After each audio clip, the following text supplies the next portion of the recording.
Diba, change of mga leadership, di ba? So, ang kausap ko talaga to, si Jane Basas.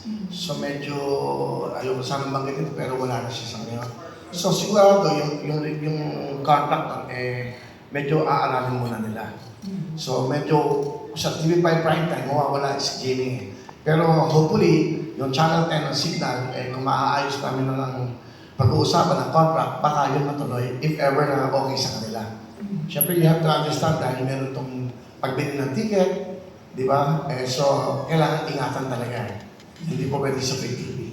But I think sa Signal naman po pwede. Kasi alam ko, may kaya na sila ron, may billiard. So, hopefully, kung magugustuhan nila, I'm willing na sana magkaroon kami ng Channel 10 sa Signal. So, pwede pang matuloy yung Will TV? Well, magmi-meeting pa sila, hindi ko alam. No? But I'm still waiting. If ever na matuloy, tutuloy namin yung may Channel 10 sa Signal. Okay. Paano yung studio? Kasi di ba may binibuild kayong studio ng kasosyo? Actually, yung studio niya, nag-invest ako doon.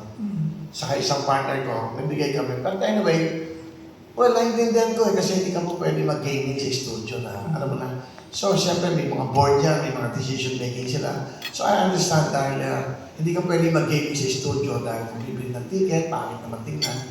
So, naintindihan ko. That's why, nag-wheel tower muna kami. At mabuti naman, meron kaming lugar na para makapagsimula na itong Willionario. So, it's gonna be in Will Tower? Will Tower, pero website. If ever na ma-approve yung Will TV sa channel na Signal, mapapalabas na rin kami. Hopefully by Sunday, kung matatapos ang usapan this week. So, posible rin umabot sa Will TV? Sana, kasi may sila ngayon more of may changes So siguro, inaaral nila bawat programa kung ano po pwede nilang isa ilagay sa channel 10. Kuya, yung kailan, nung dumating kami,